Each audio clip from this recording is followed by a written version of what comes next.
성경은 주보의 내용과 달리 고린도후서 3장 1절로 3절의 말씀을 우리 함께 보겠습니다. 화면에도 본문이 있습니다. 고린도후서 3장 1절로 3절입니다.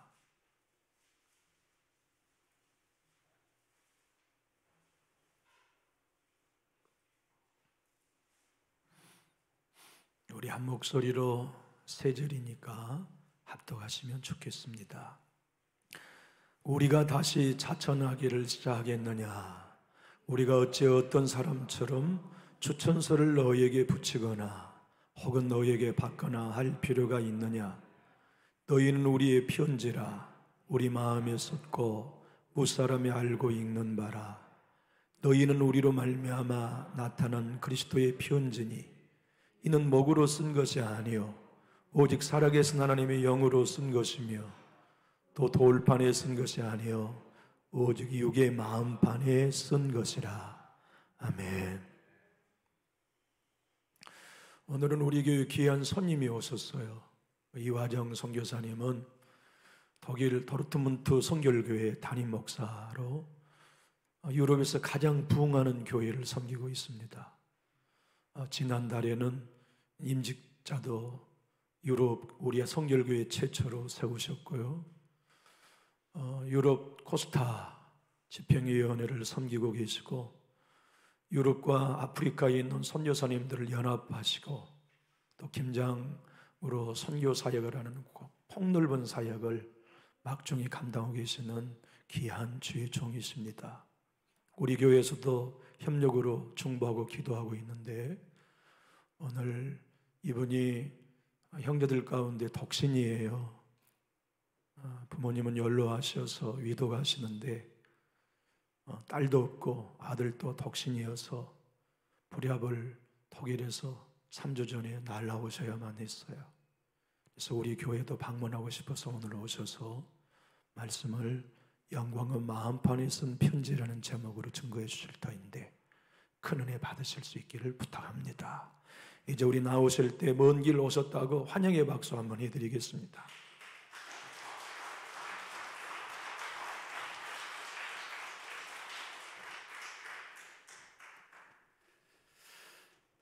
하나님 아버지 감사합니다. 오늘도 우리에게 생명 주시고 하루를 살아갈 수 있게 하셔서 진심으로 감사를 드립니다. 주의 말씀 앞에 섰습니다. 오롯이 주님만 나타나길 원하고 주께만 우리의 삶이 드려지기를 소원합니다. 성령께서 함께 하시고 생명만이 남는 귀한 시간 되게 하여 주시옵소서. 예수 그리스도의 이름으로 기도드립니다. 아멘. 우리 주님의 은혜와 평강이 여러분의 삶과 가정과 하시는 모든 일 가운데 특별히 우리 남전주 선교교회 가운데 함께 하시길 기도드립니다. 저는 협력 선교사로 독일의 디아스포라 한인교회를 또 섬기고 있고요. 특별히 독일에 있는 교회들과 협력해서 독일에 있는 외국인 교회들, 지금 아마 오늘 시간으로 말하면 독일은 8시간 차이 나니까요. 거기는 아직 새벽이겠네요. 그리고 오늘 주일 제가 있는 주, 전라북도다 그러면 전라북도에 있는 주 하나에 약 550교회의 외국인 교회들이 있어요. 독일 내에. 거기는 전 세계에서 온 다양한 민족들이 있고요. 아랍 계통, 아시아 계통, 아프리카, 저쪽 쿠바, 여러 중에서 550개의 교회가 독일 교회는 더 많겠죠. 거기 가운데 50개의 언어로 아마 오늘 예배를 그곳에서 드려지게 됩니다. 그곳에서 저는 독일과 협력해서 사역을 하고 있고요. 특별히 저희 교회 성도님들이 함께 동유럽 선교사님들, 우크라이나, 또 불가리아, 알바니아, 또 코소보, 여러분 사라예보라고 들어보셨잖아요. 보스니아, 코소보 이런 땅들에 가서 1년에 한 번씩 모든 나라들을 돌아가면서 거기에 있는 선교사님들을 케어하고 섬기고 함께 기도하고 축복하는 그런 사역을 또한 하고 있습니다. 또 아랍 쪽에서는 요르단이나 또 아프리카 쪽은 함께 또 아시아 쪽과 함께 여러 군데를 지금 계속해서 섬기고 있는데요.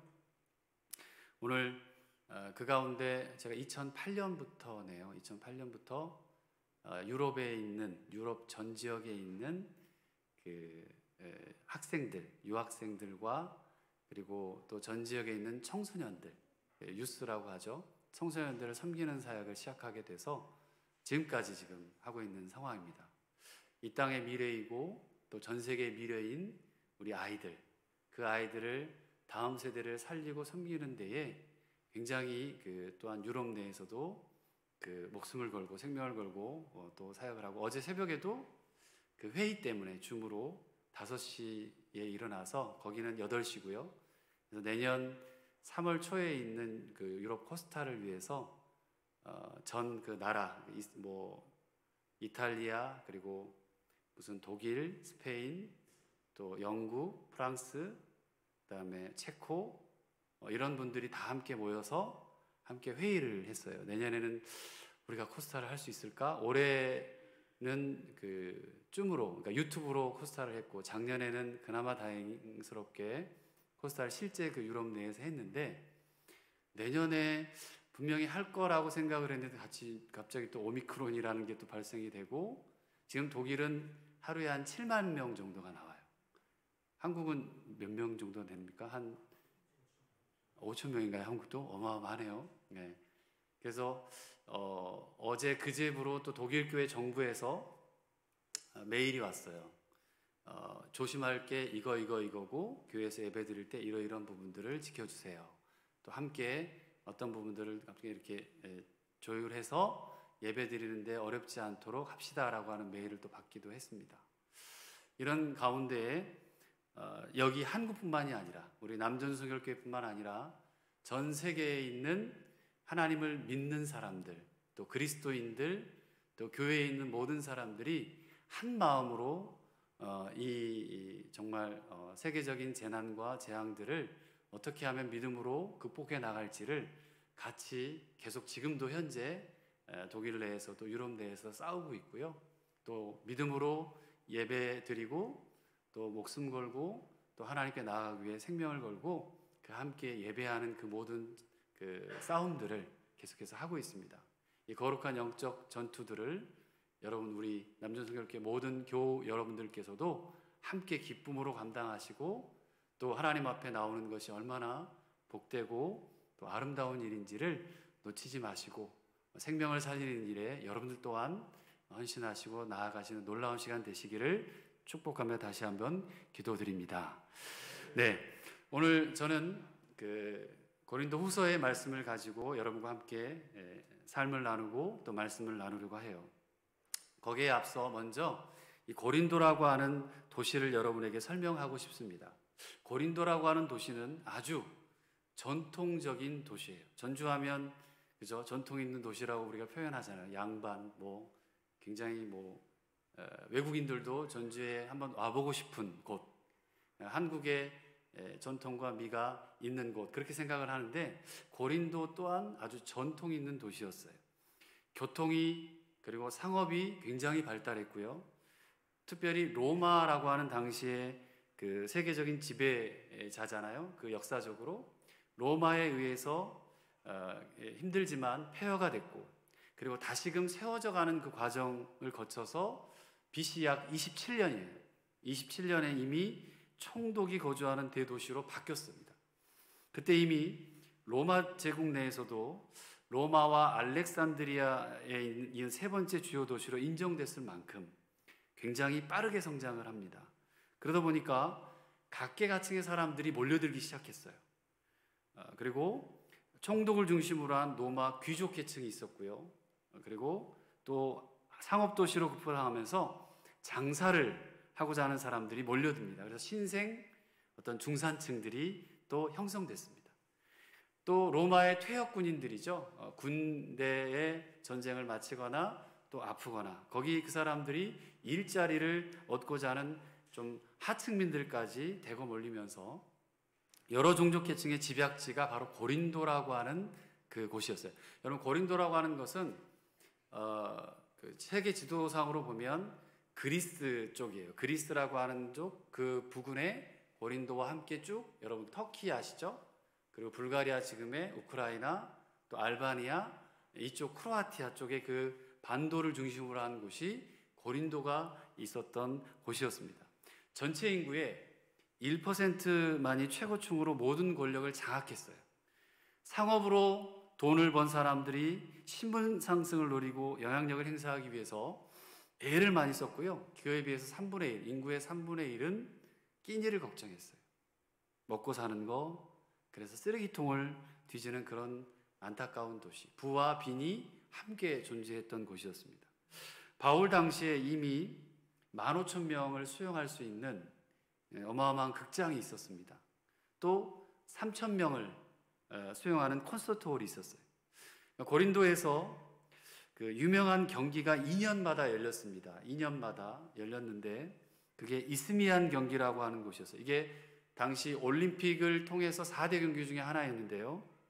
굉장히 큰 규모로 문화와 정치와 상업과 온갖 계층이 다 녹아있는 이 지역이 바로 고린도라고 하는 지역이었습니다. 자, 그러면 종교적인 거나 도덕적인 건 어땠을까요? 종교적인 것이나 도덕적인 것은 어땠을까? 그곳에는 온갖 신들이 집합해 있었습니다. 그래서 그 중에서도 아프로디테 신전에는 약 1,000명의 사제들이 있었고요. 그 사제들이 성적인 문란들을 부추겼어요.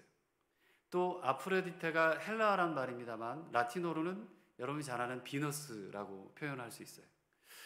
항구 도시였습니다. 상업 도시였습니다. 또 신전이 있어요. 아프로디테가 있었어요. 성적으로도 문란한 도시였어요. 그러니까 환경을 보면 알 수 있어요. 얼마나 쉽지 않은 도시겠구나, 힘들겠구나. 이런 곳에서 당시로 성경도 없었습니다. 그리고 신학도 없었어요. 오직 그냥 쪽 복음으로만 가르쳤으니까 매우 힘든 곳이 고린도라고 하는 곳이었어요. 헬라 문화와 접목된 이단들이 바글바글 되고요. 우리 한국도 이단들이 많지만 요즘은 신천지가 어떤지 모르겠어요. 근데 독일도 신천지가 왕성합니다. 구원파도 있고요. 문선명이도 있고요. 뭐 여러 종류의 이단들이 또 독일에 많이 들어와 있어요.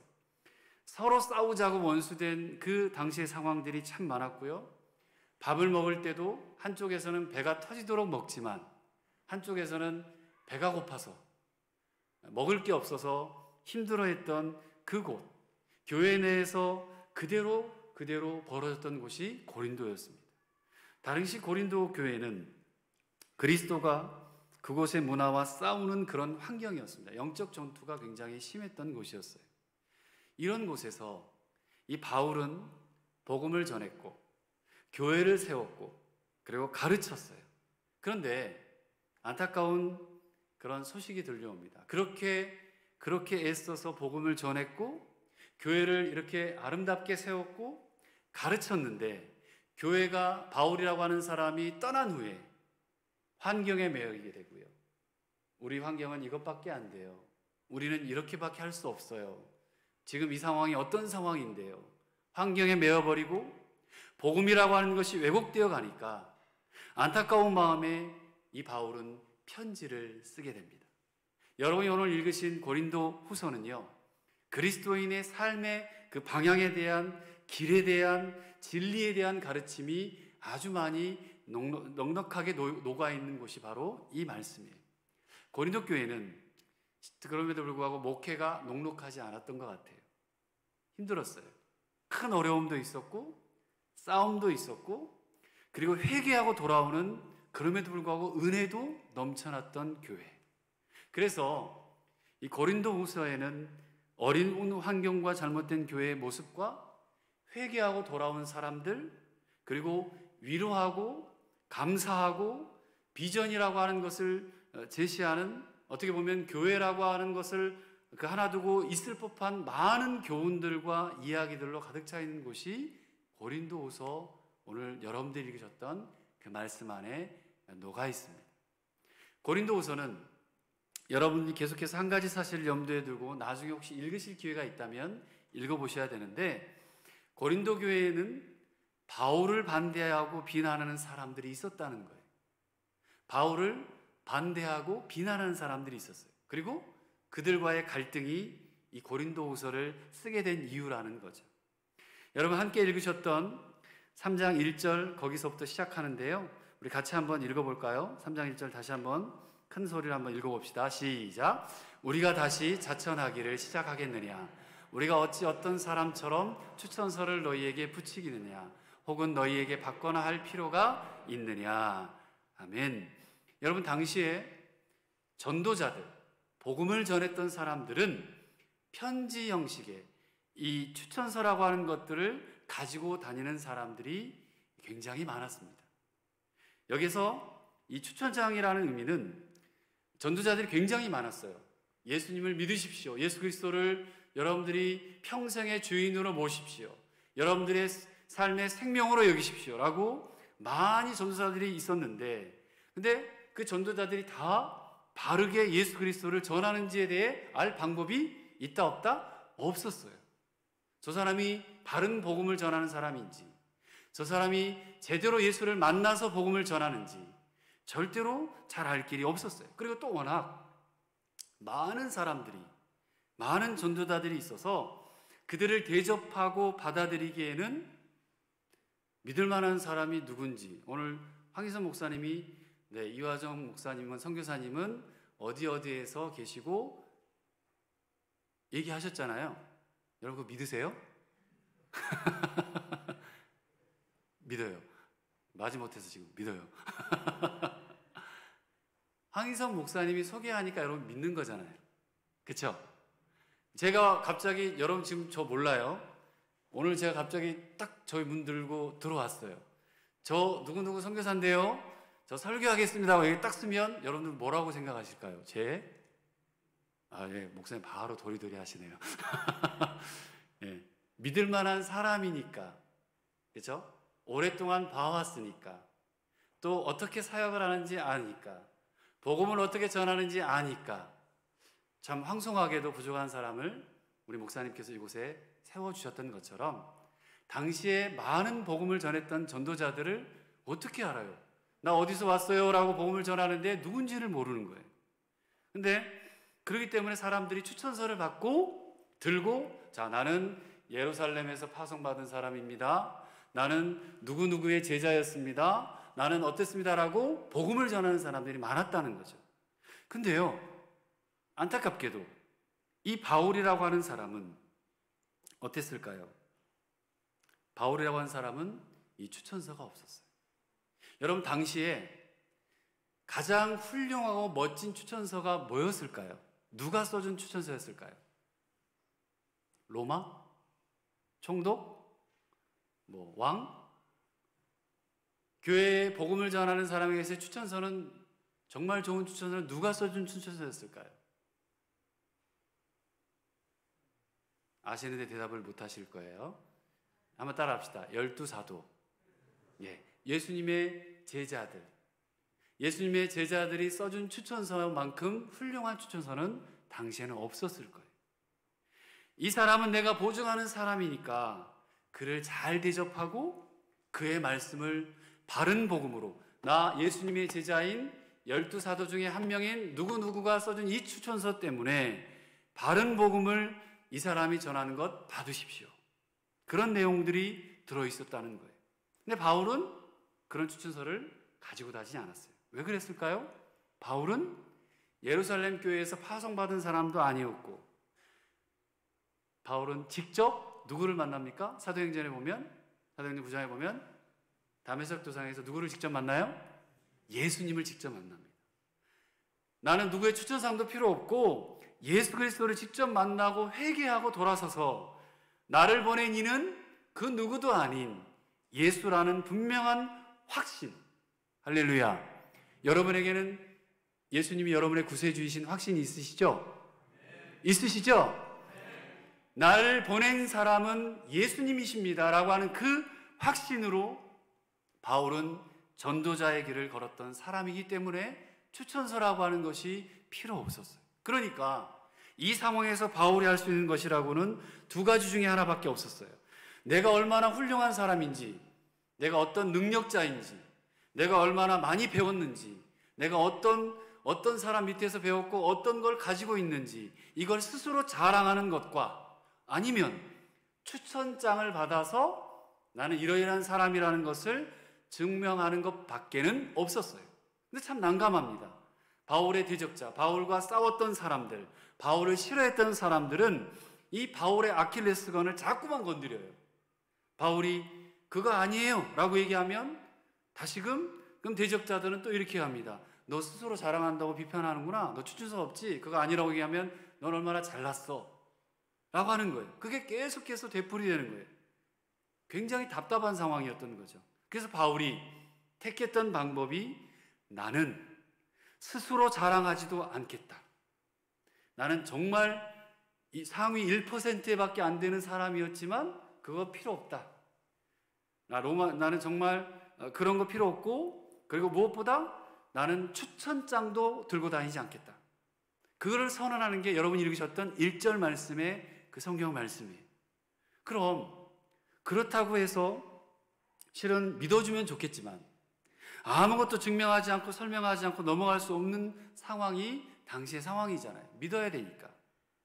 자랑도 추천서도 필요 없으니까 그렇게 말하지만 증거를 제시해요. 나는 분명하게 추천서 필요 없고 아무것도 없지만 보여줄 증거가 있다. 그게 바로 한번 따라합시다. 나다. 그게 바로 뭐라고요? 나다. 바울의 입장에서는 그게 바로 너희들이야. 그게 바로 너희들이야. 이게 2절 말씀입니다. 같이 한번 읽어봅시다. 2절 시작. 너희는 우리의 편지라 우리 마음에 썼고 무사람이 알고 읽는 바라. 할렐루야. 여러분, 너희는 우리의 편지야. 추천서가 글로 쓴 편지라면 고린도 교회 당시의 성도들은 존재로 쓰여진 편지라는 거예요. 독일어로는 자인이라고 얘기합니다만 영어로는 비잉이라고 얘기합니다. 글로 쓴 편지가 없더라도 교인들 한 사람 한 사람 한 사람을 보면 알 수 있다는 거예요. 위대한 인물들을 대리자로 내세워서 내가 추천서 들고 나 이런 사람이라 말하고 싶은 게 아니라 고린도에 내가 교회를 세웠고 교회가 존재하는 것만으로도 이미 바울은 전도자의 증거를 가지고 있다는 거예요. 그 증거가 누구라고요? 바로 너희들이라는 거예요. 남전주 성결교회의 증거가 뭐냐? 바로 여러분들이라는 거예요. 여러분 옆에 함께 계시는 분들이 예수님이 살아계시고 지금까지 복음이 살아 역사하는 그 증거가 뭐냐? 바로 여러분들이라는 거예요. 이 말을 들은 고린도 교회 사람들은 아마 웅성웅성해서 동요했을 거예요. 당시의 상황에 전통적으로 그리고 사람들이 알고자 하는 방법들을 뛰어넘는 이상한 얘기를 하는 거예요. 바울을 온전히 따랐고 그리스도인답게 살았던 사람들은 그래, 우리가 바울이 복음을 전해서 복음을 전했던 전도자였던 그 바울의 증명하는 편지가 바로 우리라는 거네? 그렇지, 우리가 그 증거지.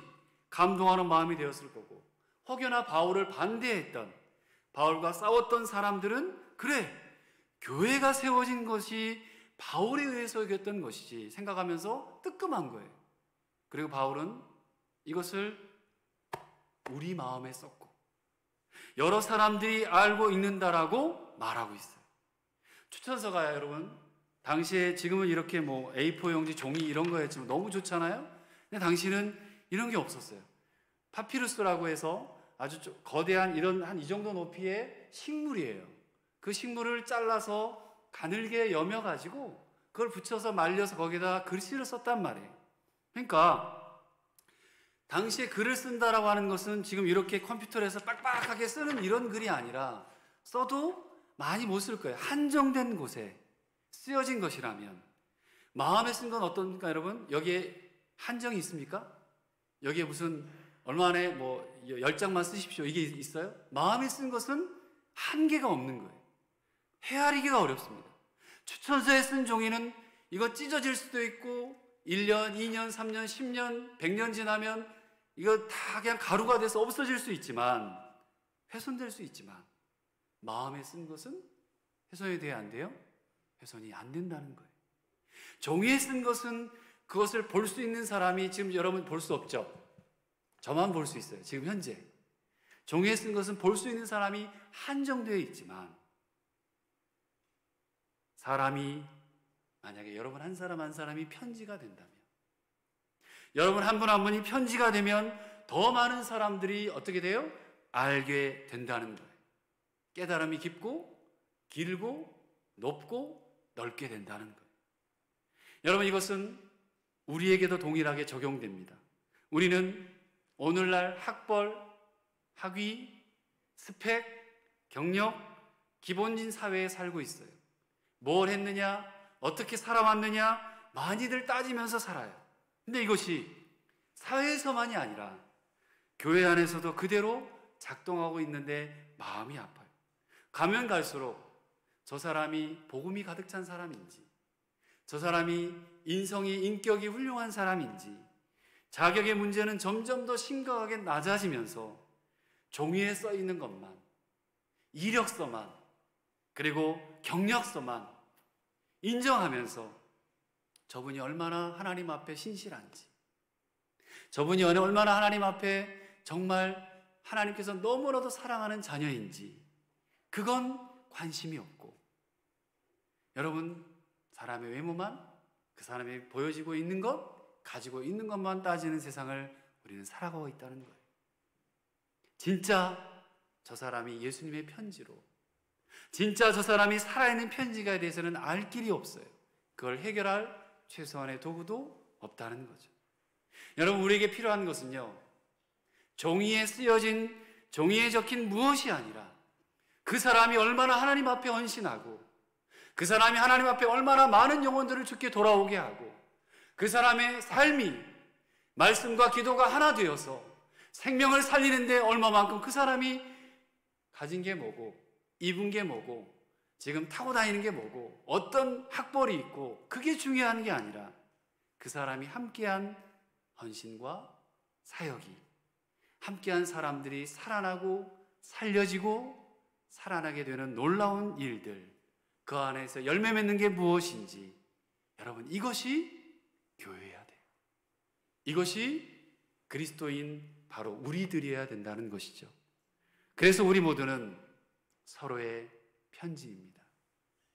우리 옆에 분에게 인사합시다. 당신은 주님의 편지입니다. 시작. 여러분, 나를 가장 잘 아는 방법은 내 주위를 보면 압니다. 그게 내 정체성이에요. 그들이 나의 편지이고 내가 그들의 편지예요. 그래서 우리는 이미 남겨져 있는 편지들로 정말 나부터 깨달을 수 있어야 되고, 이 편지인 내가 다른 이에게 편지로 작동하는 놀라운 복음의 역사들이 있어야 한다는 거죠. 바울의 논증은 이제 절정으로 옮겨갑니다. 이제 너희가 나의 편지라고 그랬어. 그래, 너희가 우리의 편지야. 나의 편지라면 그 편지의 내용은 여러분 무엇이어야 됩니까? 그 내용은 예수 그리스도여야 합니다. 그래서 그 편지는 이제 마지막에 그리스도의 편지라고 우리에게 얘기하고 있어요. 3절을 같이 읽어봅시다. 시작. 너희는 우리로 말미암아 나타난 그리스도의 편지니 이는 먹으로 쓴 것이 아니요 오직 살아계신 하나님의 영으로 쓴 것이며 또 돌판에 쓴 것이 아니요 오직 육의 마음판에 쓴 것이라. 할렐루야. 아멘. 예수 그리스도, 네가 바로 예수 그리스도의 편지다. 사실 고린도 교회는 바울의 편지이기는 하지만, 다시 말해서 바울의 사도성을 증명해 줄 수 있는 증거이기는 해도 어찌 보면 실은 나쁘끄러운 과거일 수도 있습니다. 왜냐하면 교회를 세웠어요. 그렇게 헌신했는데 교회가 망가져가는 것 같아요. 망가져 버렸어요. 예수가 사라졌고 그 자리를 사람이 대신하고 파벌이 생겼고, 그러니까 사사건건 부딪혀서 싸우고 부자와 가난한 자가 나뉘었고 참 진리와 이단을 구별하지 못했어요. 이제 그들이 정말 감사하게 하나님의 은혜로 회개하고 돌아왔어요. 자신들의 잘못을 깨달았어요. 바울은 그런 교인들이 이제는 참된 그리스도의 편지가 되기를 원하고 있다는 거예요. 바울이 그랬다는 거예요. 이미 그리스도의 너희들은 편지이니까 예수가 잘 전해지는 편지, 그거 하나면 족하다. 과거에 어떠했든 너희들이 예수 잘 전해지는 그 편지 하나면 그거면 족하다라고 간절하게 원하는 마음이 바울의 마음이었다는 거예요. 그래서 말합니다. 너희는 그리스도의 편지야. 그리고 이 말에는 그리스도께서 그들을 편지 삼으셨다는 뜻도 있습니다. 예수께서 쓰신 편지라는 거예요. 그렇기 때문에 이건 오늘 말씀에 먹으로 쓴 것이 아니라 살아계신 하나님의 영으로 쓴 것이고, 돌판에 부서지고 무너지고 없어질 돌판에 쓰여진 것이 아니라 어디요? 오직 마음판에 쓴 것이 된다는 것입니다. 그리스도의 편지는 확연히 다른 능력을 가지고 있습니다. 먹으로 쓴 것이나 지금은 폐기되어 버린 그런 돌 위에 쓴 것이 무슨 의미가 있겠어요? 이에 비해 저와 여러분들은, 여기 앉아있는 여러분들은 하나님의 영으로 쓰여진 능력이십니다. 믿습니까? 하나님의 영으로 쓰여진 편지이시고 능력이세요. 마음에 새겨져 있어서 영원히 지워지지 않는 역사가 여러분들이십니다. 이것이 지금 그리스도에 의해 쓰여진 편지, 바로 우리들이란 말이에요. 우리가 그리스도의 편지입니다. 그것도 예수 그리스도의 능력으로 쓰여졌어요. 세상을 변화시킬 아무런 능력도 없던 것에서, 이화정이라고 하는 여기 있는 여러분 앞에 서 있는 이 사람, 아무런 능력도 없던 사람에서 세상을 바꾸고 변화시킬 성령의 시대를 살아가는 그런 사람으로 살 수 있도록 하나님께서 이화정이라고 하는 사람과 함께 하십니다. 마찬가지로 남전성결교회 여러분 모두 각자 한 분과 함께 살아가시고 하나님의 능력으로 그리스도의 편지로 살아가실 수 있도록 지금 붙드시고 성령께서 함께 하시는 거라는 거예요. 이게 여러분들의 살아있는 이유, 여러분들의 본질이라는 겁니다. 제가 독일에서 선교하며, 또한 동유럽 선교사님들이에요. 우크라이나나 불가리아, 알바니아, 코소보, 제가 독일에서 차 운전 한 3,000km, 며칠 동안 갈까요, 여러분? 3,000km 상상이 되세요? 3박 4일 동안 운전하고 가다가 또 쉬었다가, 또 운전하고 가다가 쉬었다가 약 3,000km 정도를 쭉 가요. 독일에 출발해서. 그래서 세르비아, 보스니아, 이스라엘은 또 다른 쪽입니다만 선교하면서 선교사님들을 만나고 거기서 복음을 듣고 하나님의 교회에 헌신하는 사람들을 만나고 교회를 돌아보면서 느꼈던 게 있었어요. 그들에게 예수님의 향기가 난다는 거예요. 그들에게 예수님의 향기가 난다는 거예요. 선교지에 갔더니. 여러분 무슨 냄새 나세요? 여러분에게? 목사님 된장찌개 그래 먹고 왔는데요. 점심? 아니면 향수 냄새 나요? 우리 예수 믿는 사람에게는 향기가 오직 하나밖에 없잖아요. 예수님의 향기잖아요. 그게 오늘 성경 읽었던 3장 그 앞장 2장에 나와요. 예수의 향기라는 얘기가 나오는데, 아무튼 그 선교사님들을 만나면 예수님의 향기가 나는 것 같아요. 그냥 향기로워요. 선교사님이 그래요. 뭘 보여줄 수 있는지 잘 모르겠어요. 제가 20년을 한 선교사님을 사라예보에 가서 만났습니다. 사라예보라고 하는 보스니아 사라예보에 한 분이 계시더라고요. 선교사님, 한국 선교사님 한 분 계세요. 근데 그분이 여자분이세요. 연세가 한 60 되셨어요. 결혼 안 하시고 평생을 복음 전하라고 거길 들어가셨어요. 거기 무슬림 있고, 그렇죠? 이슬람 있고 그곳인데, 근데 이렇게 눈물을 흘리면서 얘기하셨어요. 왜 갔냐면 그때 당시 알바니아에서 선교사님들 수십 가정을 모으고 그분들을 격려하고 섬기고, 김치가 없어요. 배추가 없어요.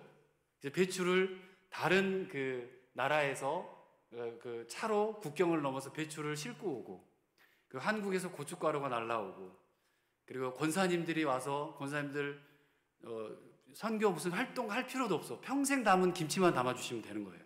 오셔가지고 선교사님들 수십 가정이 와서 각 지역에서 오신 그곳에 김치를 담아주러 오신 거예요. 그 김치를 이 선교사님 못 오셨어. 그러니까 한 1,000km, 2,000km에 있는 그거를 제가 김치를 담아가지고 차로 배달하러 가는 거예요. 김치가 뭐가 중요하다고. 근데 그거 하나에 마음이 있고 그거 하나에 1년을 먹으면서 사랑을 느끼고 위로받고 격려하고 한국을 생각하게 돼요. 고향을 생각하게 돼요. 그 어떤 프로그램도 할 수 없는 놀라운 일들을 하나님이 하시더라고요. 그분들이 어디서 회복돼서 성교사님들끼리도 이게 척여파적으로 다 모이시니까 싸울 때도 있고 또 시험 들 때도 있고 그래요. 또 부부끼리도 어려운 경우들이 많아요. 그런 모든 부분들을 케어하고 기도하고 또 함께 그런 걸 나누면서 회복되는 일들이 있었어요. 그 선교사님에 찾아갔는데 선교사님이 너무 감사해서 어떻게 여기까지 오시냐고, 오기 힘든 이 땅까지. 그러면서 눈물 흘리면서 그렇게 얘기하시는 거예요. 목사님, 그때 한 4분 정도 제가 같이 갔는데 제가 20년을 사역을 했는데요, 한 가정, 한 명 구원하기가 너무 힘들어요. 목사님, 평생을 여기서 선교하고 헌신을 했는데 한 영혼 구원하기가 너무 힘들어요. 근데 제가 눈물이 핑 돌았어요. 왜 돌았냐면 세상에 나 같으면 에이씨 하고 때려치우고 한 명 구원하기 이렇게 힘들까? 하나님 도대체 살아계시는 거야? 그 마음을 가지고 저는 아마 진작 때려치웠을 수도 있겠어요. 근데 그분은 아니 선교사님은 어떻게 이렇게 힘들고 척박한 곳에서 그것도 홀로 20년 동안을 복음을 전하면서 한 영혼 그렇게 살리려고 그렇게 하셨어요. 너무 마음이 아프고 감동도 되고 부끄러웠어요. 목사의 한 사람으로, 선교사 한 사람으로 부끄러웠어요. 아, 이분이 진짜 그리스도의 향기구나. 정말 주님이 사랑하시는, 여러분 한 명 구원하지 못했다고 하나님이 싫어하실까요? 아니죠. 그분이 살았던 그 삶, 복음을 전했던 그 삶, 하나님은 분명히 아실 거라고 믿었습니다. 때론 제가 욱할 때가 있어요. 특히 독일 교회를 저희가 교회가 빌려 쓰고 있습니다. 일주일에 2번 빌려 썼는데 지금은 또 1번으로 줄어들었어요. 수요 말씀 기도회 할 때, 그리고 주일 예배 드릴 때 2번 힘들게 빌려 썼는데 지금은 주일날만 쓰게 됐어요. 지금 또 코로나라 더 어려워졌어요. 독일 교회 사람들이 오전 예배 드리면 저희가 오후 예배를 드려야 되고, 그 사람들이 오후 예배 드리면 우리가 오전 예배를 드려야 되고, 너무 왔다 갔다 몇 년 동안 하는 거예요. 그런 상황에서 몇 년 전부터 너무 힘들었습니다. 20년 이상 교제하며 사역했던 독일 목사님이 은퇴하셨어요. 연세 드셔서 새로운 목사님이 오시고 교회 사용료가 갑자기 8배가 올라버렸어요. 말도 없이 8배가 오르고, 그리고 교회 사용하는데 제약을 너무 두시는 거예요. 너희들 외국교회지, 너희들 교회 요것만 사용해, 여기만 써, 이거는 쓰지 마. 그러니까 유초등부도 예배를 드려야 되죠, 중고등부도 예배를 드려야 되죠, 청년들도 예배를 드려야 되죠, 장년들과 함께. 공간이 너무 없어요. 불편해요. 그러니까 속이 너무 상하는 거예요. 왜 이렇게 부당하게 하지? 교회인데 왜 이렇게 하지? 너무 막 화가 나는 거예요. 해도 너무한다. 좀 쓰게 해주면 안 될까? 근데 제가 갑자기 말씀을 읽다가 뜨끔한 거예요. 매일매일 큐티, 저희 교회는 큐티를 하고 말씀 묵상을 하는데, 한국인으로 화정아, 너 한국인이잖아, 너 외국인이잖아, 너 그리스도인이잖아, 너 예수 믿는 사람이잖아, 너 목사라며, 너 선교사라며, 독일교회에 비춰질 제 모습이, 우리들의 모습이, 교회의 모습이 이화정이라고 한 나를 통해서 나 때문에 어떻게 보여질지 참아야지. 그래, 조심해야지. 기도하자. 나는 나 자체로 그리스도의 편지인데, 이렇게 하나님이 제 마음을 두드리셨어요. 사랑하는 우리 남전주 성결교회 여러분, 우리는 그리스도의 편지입니다. 희미해질 잉크가 아니라 성령으로 쓰여진 그리스도의 편지이고, 돌판이 아니라 마음으로 쓰여진 편지가 저와 여러분들입니다. 우리는 우리가 원하든 원치 않든 편지이고 광고판이에요. 여러분, 교회에서만 그리스도의 편지가 아니라 세상에 나가면 여러분들은 주님의 편지고 향기이고 광고판인 거예요. 내가 걷고 여러분이 하는 모든 일에 예수 그리스도가 드러납니다. 세상은 우리를 보고 예수를 판단해요. 교회를 판단해요. 그게 우리의 모습이라는 거고 본질이라는 겁니다. 말씀을 마칩니다. 사랑하는 여러분, 우리는 그리스도의 편지로 예수를 드러내는 자로 이제 남은 한 해 얼마 남지 않았습니다. 한 달도 안 남았어요. 멋지게 사셨으면 좋겠습니다. 여러분들 예수의 편지 그리고 광고판으로 복음을 전하는 삶의 능력자로 여러분이 교회의 얼굴이고 예수님의 복음이 되게 하십시오. 그게 우리의 존재입니다. 복음이 바울이라고 하는 사람을 통해 당시에 고린도에 흘러갔듯이 복음이 여러분들을 통해 이 지역에, 이 전주 땅에 또 주변의 모든 지역 가운데 여러분의 주변에, 여러분의 가정과 삶 가운데 흘러갔으면 좋겠습니다. 여러분 때문에 예수 믿겠다라고, 여러분 때문에 남전선교회 오겠다라고, 여러분들 때문에 예수 믿어보겠다라고. 할렐루야. 영과 마음에 쓴 편지. 영과 마음에 쓴 편지. 그런 삶을 멋지게 살아내고 살아가는 여러분 되시기를 주님의 이름으로 축복합니다. 우리 함께 우리 한 1분 정도 합심해서 같이 기도했으면 좋겠는데요. 여러분 기도하실 때 주님, 내가 편지랍니다.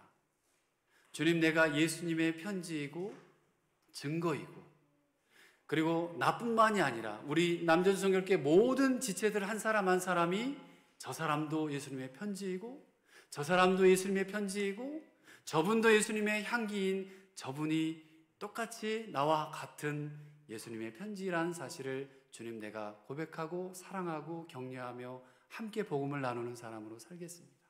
주님, 내가 그 복음의 편지로, 예수의 편지로 살겠습니다라고 우리 한 1분 정도 합심해서 같이 한번 뜨겁게 기도했으면 좋겠습니다.